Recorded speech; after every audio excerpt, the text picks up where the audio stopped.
All right, ladies and gentlemen, welcome back to another episode of Quarter Horse Customs. We have a thrash of a weekend, a 4-day weekend. So I'm hoping to get as much done on this car as possible.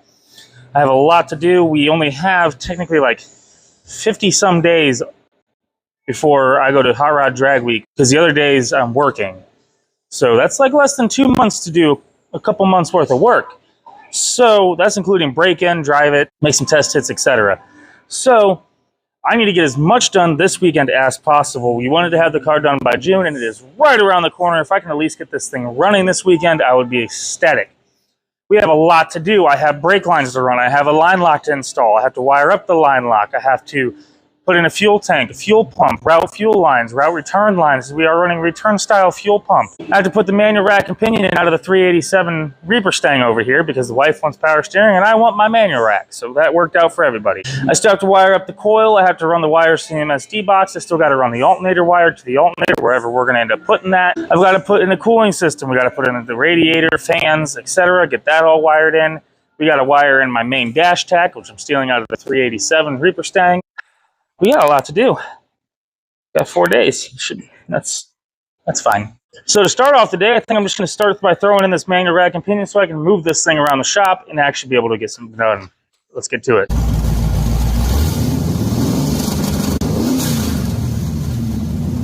All right, first thing we're going to do is we're going to get our manual rack and pinion in here. Another thing you'll need to note is the stock bolts out of your old K-member, if you're running a tubular one, are way too long. I went ahead and got a 6-inch long bolt, I think, from Roll King. Of course, it didn't have a grade 8 nut, but we'll deal with it. Grade 5, grade 8, same thing. Woo! Shit, that's even way too long.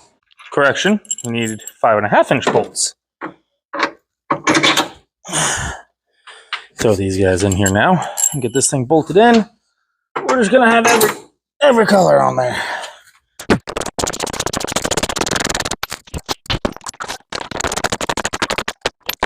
Got some anti-seize on this guy here. Make sure you put them the right way. Oops. Now this is a very important bolt I don't want to lose. Whether that be willingly or so a little bit of Loctite. Tighten this bugger up. Should be good to go in that department. I'm going to come down here and I'm going to mark the shaft. I'm going to count the turns. 1, 2, 2 3/4 divided by 2, about 1 1/3. We'll try that. We still got to get an alignment and all that good jazz, so this will be a good starting point, though. Oh no! I get the problem.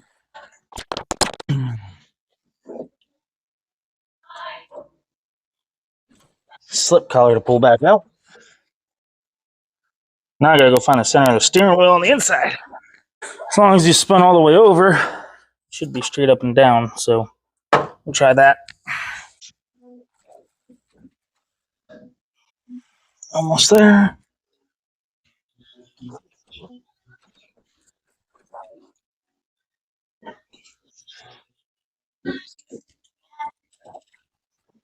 All right, that's a start. Now I gotta get down here and adjust this guy to the new car.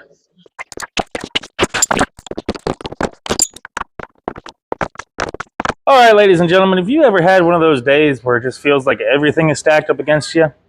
Nothing's working? Like every Sharpie in your shop is dead?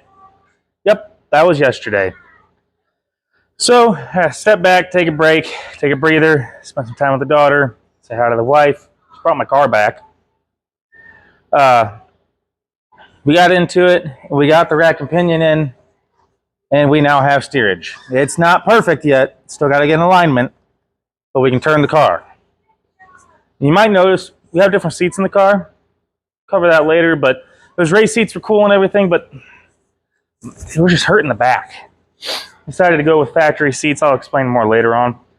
But rack and pinion's in, line locks mounted. We're currently working on running line lock lines.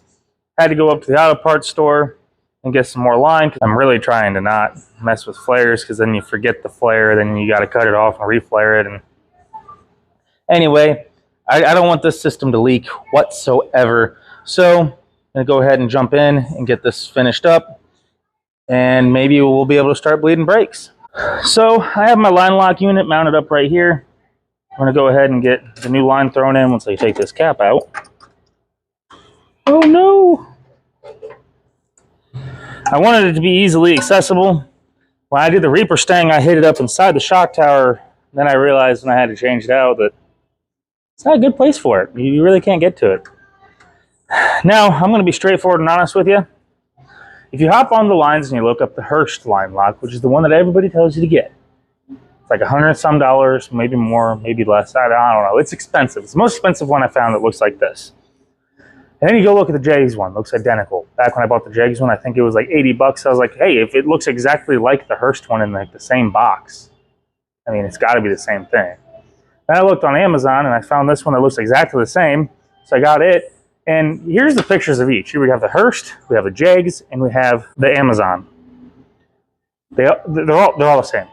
I swear to God, they look identical.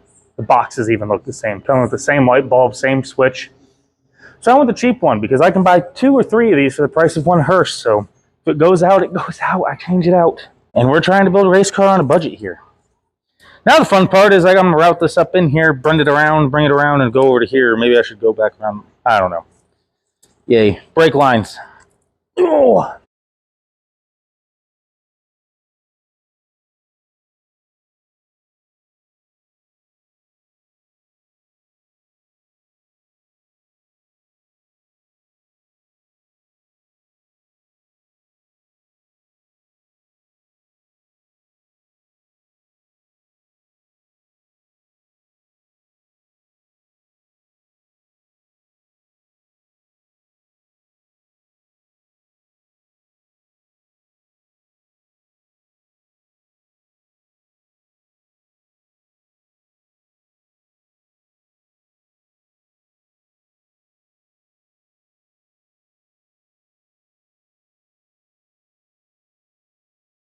Next.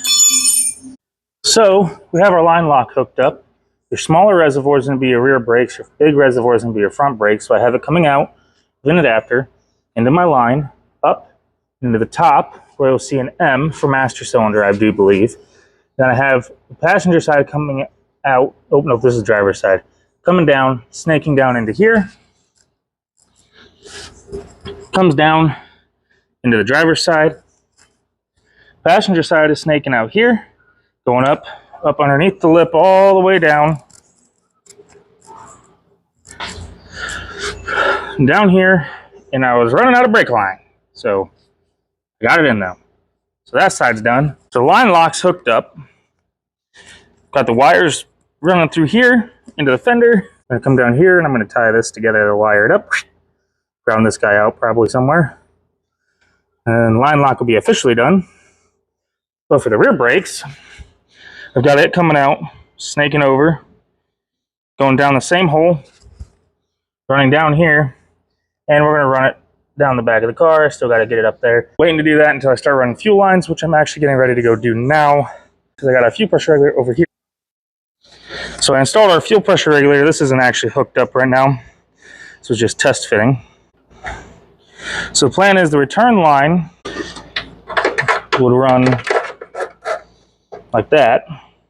So it'll come out the bottom, snake over. And then my plan for the feed line is kind of tight, but it will fit. That's why I was playing.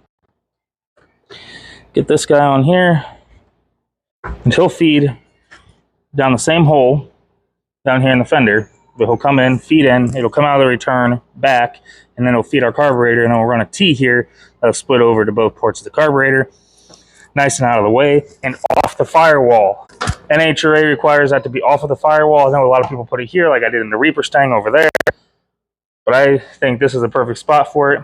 And I can run a line up into here, put a little gauge pod up in the windshield. That'll work. Got our MSD box in, our Blaster SS coil to give us sparkles.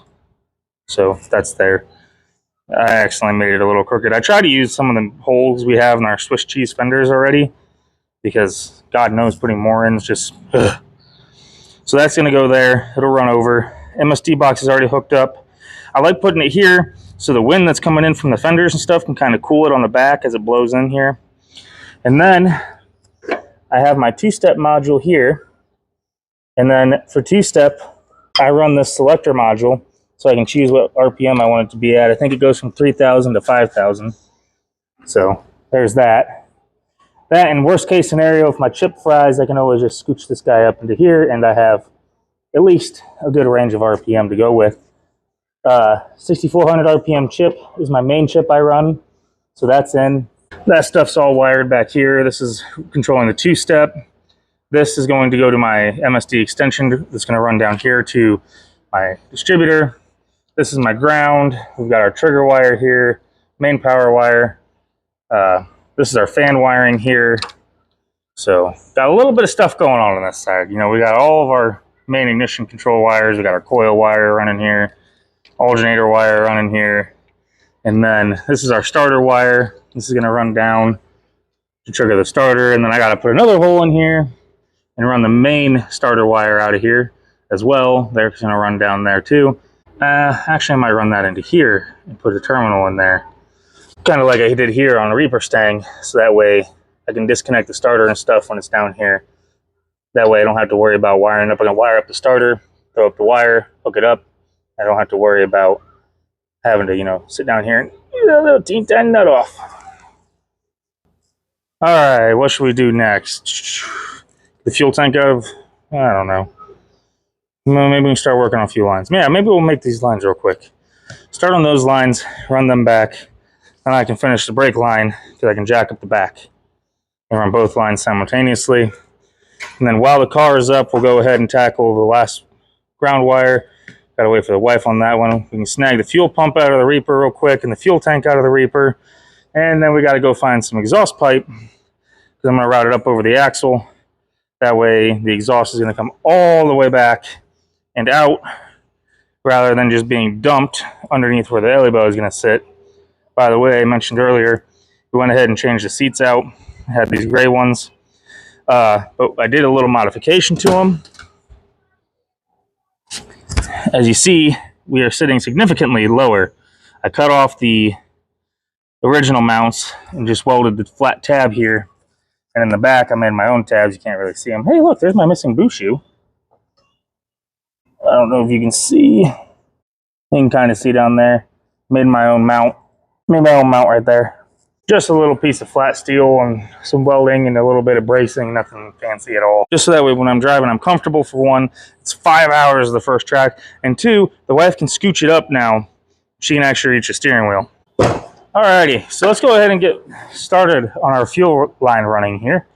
I spent some big bucks. I mean, no, I didn't. I hopped on Amazon, got the cheapest 6AN line kit I could get with fittings and steel braided line, because again, for tech you have to have steel braided line. And since we decided against going with the E85 and we're just running regular gas on my leans, I got the basic stuff, not the PTFEs. So I could have opted just to buy a second just regular roll of line, but a guy decided, since I have to run a return and a feed system, I'll just go ahead and get two of them. I think they were like 25 foot long, less than $100 for all the line. Hey, where you going? So we're going to kill two 90-degree elbows right up here on the fuel pressure regulator. Now, AN stands for Army Navy. It's got a special way of sealing itself up. They're pretty basic connectors. Finicky to do, but it's not too bad. So as you notice, there's some tape on here to help with the fraying, so we're just going to leave that on there for now. Get this piece pressed on.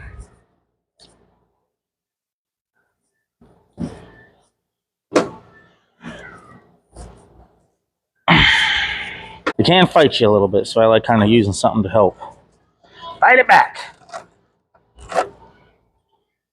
And you're going to look into it, and you'll see this guy kind of bottoms out right there. When you're looking this way, you'll want it to bottom out against the threads, and that's going to be as far as you're going to push it in. Now, for pain's sakes, I like to take a little bit, just you don't need much, just a little bit of grease, and put it on the fitting there, because you're going to crank this in, and as you crank this in, it's actually going to push into the hose and expand the hose into that fitting, which has ribs inside of it, so it basically never comes off. I know someone's probably going to tell me, you're supposed to use AN line wrenches. I don't have any. And I honestly thought when I did the red car, that was going to be the last time I did lines, and then I did the Reaper Stang, and now I'm doing this one, so I really should buy some. They're expensive, especially for what I do. You just gotta be gentle a little bit, and you won't scar it up too bad. Whoa, come on. I know you can buy the fancy thing that goes in your vise, but mine's next door. Probably could have picked 17 different places to do it than on the fender of the car. That's not even on. That should be good and tight.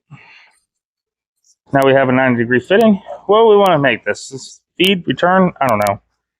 It's going to be one of them.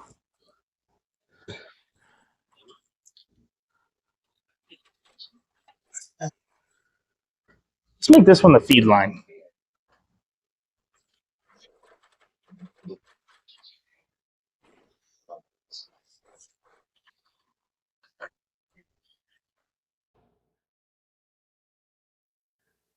This is going to be the return line.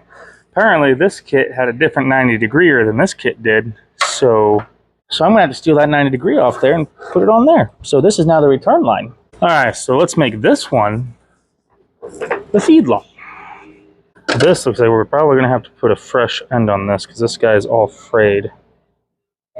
Man, I'm afraid it's just not going to work. I'm sorry, I shouldn't. Dad joke. So before I cut it, I'm going to wrap it in a couple wraps of electrical tape to keep that steel line from fraying.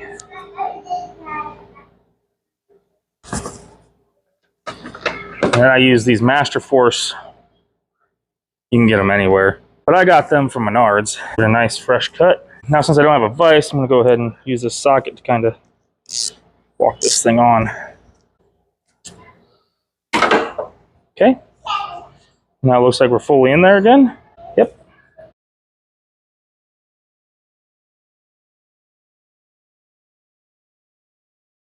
Now we should have a good enough elbow to do what we want. All right.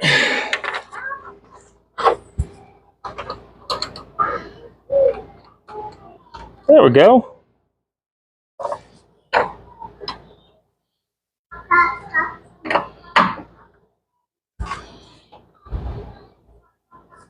All right, all the way over.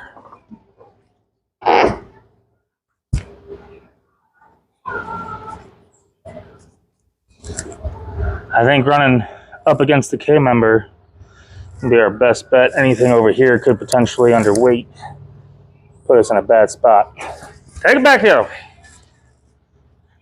It is so much nicer having a rack and pinion installed, not just kicking the tire.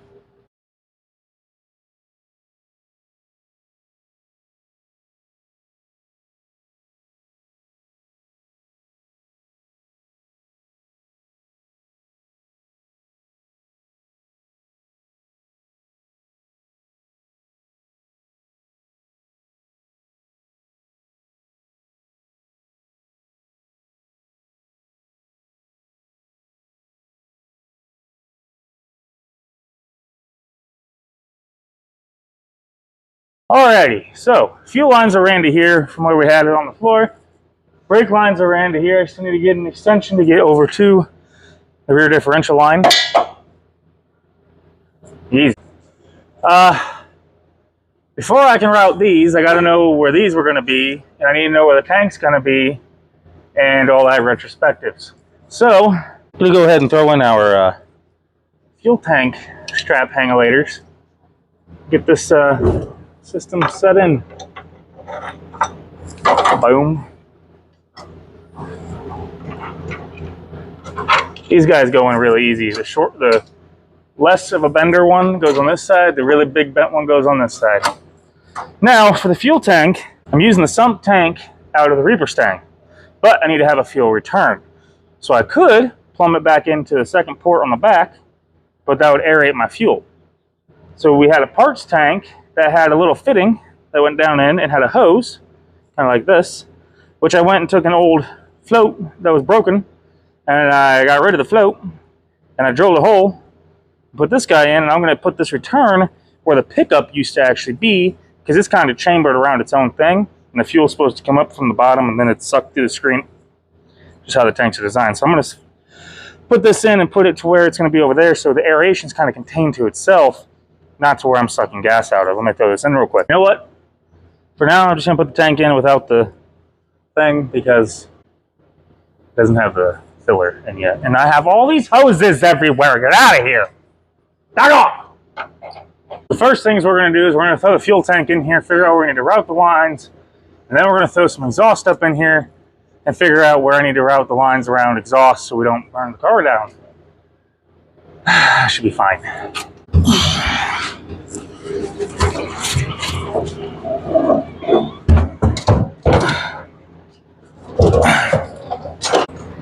Okay, got it? Yeah, it wasn't sitting right. It's on top.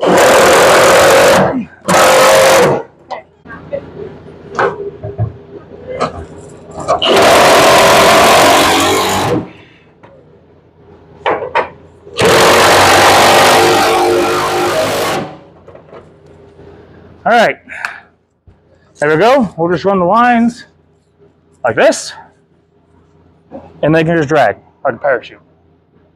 Nope.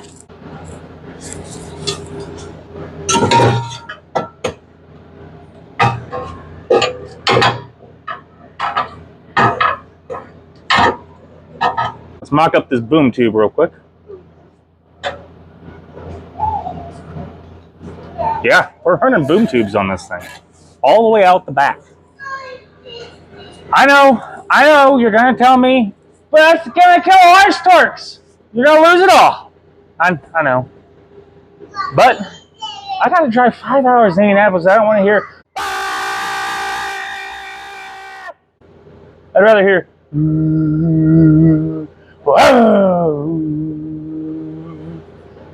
Right? Maybe we can make it to all the way through drag week with eardrums left. Is that a thing? No. Can you hold this pipe later? Yeah. When in doubt, find a random thing laying across your shop. Mega spacer.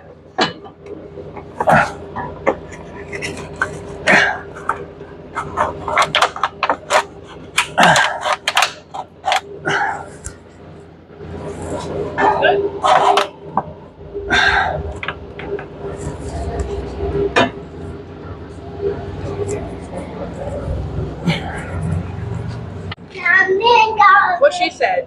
Yeah. Wow. That's a lot of words. Did you understand any of them? Good thing she's cute though. All right, that should be where the boom tube is. You guys saw, I just see the tires. Wow. Okay. So I'm thinking we run it across the frame rail, up and around, and then right here, where it's going to pass the boom tube, we wrap it in some heat shield. You guys.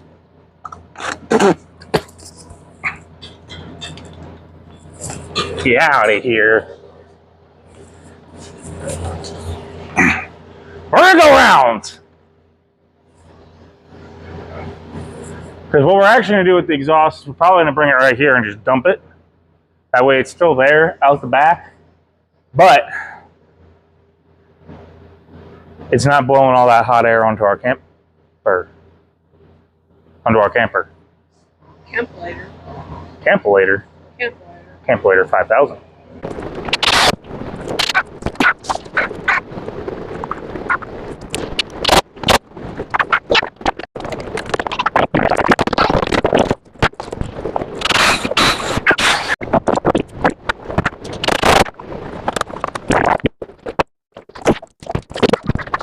Alright, here's our Aeromotive fuel pump later. Guys, hoping I can mount it. Oh. Look, come look at how this is going to look, babe. What are you doing?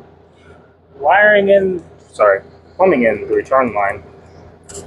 But I had to go back to the front and chase all the way back to the back to remember which one it was. Fun.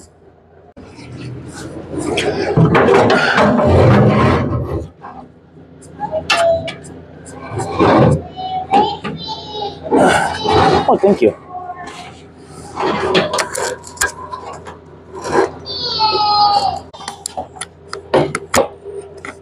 There. That should be good-ish. Boom. Okay. Digitalize the fuel level sensor later. Oh, we might have to drop it one more time. Why? When we go to put the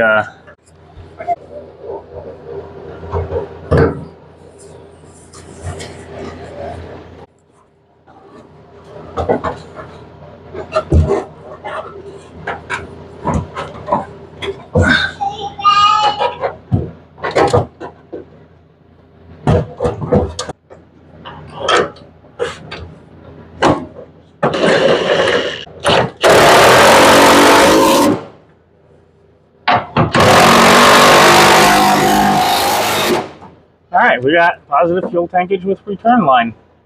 Alright, so we had to shorten this line up a couple times. We got a little scratch, but that's okay. We did clean out our filter, so that's cleaned out. We got our flow going here. It's going into an OO. It's going up into our lines. And it runs all the way up to the front. And then we have a return line coming in and going to the tank in there. So that's fine. And well, we have a fuel pump. I just gotta wire it up, and I mean this thing's pretty solid, so I'm cool with that. It's right here on the hitch. That's safe. It's fine.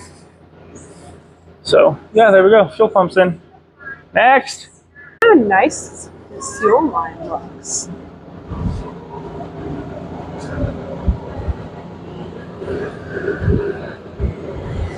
It runs up. As well as the brick.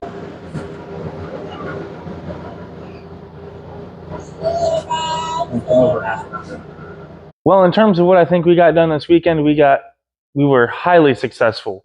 We have brake lines in, the master cylinders ran, the fuel pressure regulators in, the fuel lines are in, the fuel tanks in, the brake lines are at least ran. I haven't bled them yet because who likes bleeding brakes? Ground wires in for the battery. That's all taken care of. And when I do that, I always make them a little longer. Just that way, if I got to switch the battery around, like I go get an AGM, everything will be taken care of there. Haven't finished putting the black quarter plastics in yet because I still got to run the airlines, but still trying to figure out how I'm going to route those exactly to run to the gauge. The back end of the car looks absolutely amazing with the hitch and the fuel pump, and I actually have it below for the first time. We have the sway bar in as well, so that's all taken care of. And I went ahead and put in the e-brake cable puller, so that's all done. So in the grand scheme of things, we got most of this. We got to bleed the brakes still, airlines, air gauge, that's nothing. We got tack. I don't think you have one. PS Reaper has one that stays with the car. It's supposed to. What? Apparently my wife thinks she's funny. I'm stealing that tack. As soon as I'm done with this video, I'm going to steal my tack. That's right, honey. It's my tack. Guys, still put the fenders on, but that's going to come after the 3. What? Oh, we're already starting that over here. But those got to wait until after the 393's in. And then it's just down to simple stuff. Radiator, cooling system, hook up the alternator wire, run the starter, which that was just waiting to get this in so that way I can put this down here. So that's done. But all in all, she's looking like a bang up car. I love it. She's looking so good. Oh, one more thing. What do you guys think of the white wall? We're trying this out. Don't know what we think. Let me know down in the comments. Yay, nay. I know I need to clean up around the black a little better. But what do you guys think? Let me know. Well, that's all it's going to be for this video. Thank you for watching. Project Apocalypse is right there on the edge. We're almost got it done. And we're running out of time. I want to get it running by June. Still waiting on a harmonic balancer from Summit. So So it'll either be right there or right in the beginning of June. Either way, June is what I want it running by, so I can start breaking things in. Thank you very much for watching. Please make sure to like, comment, subscribe, and look out for our next video. It's going to be the 393 assembly, and I have something exciting to announce in that video, so make sure you watch. Thank you.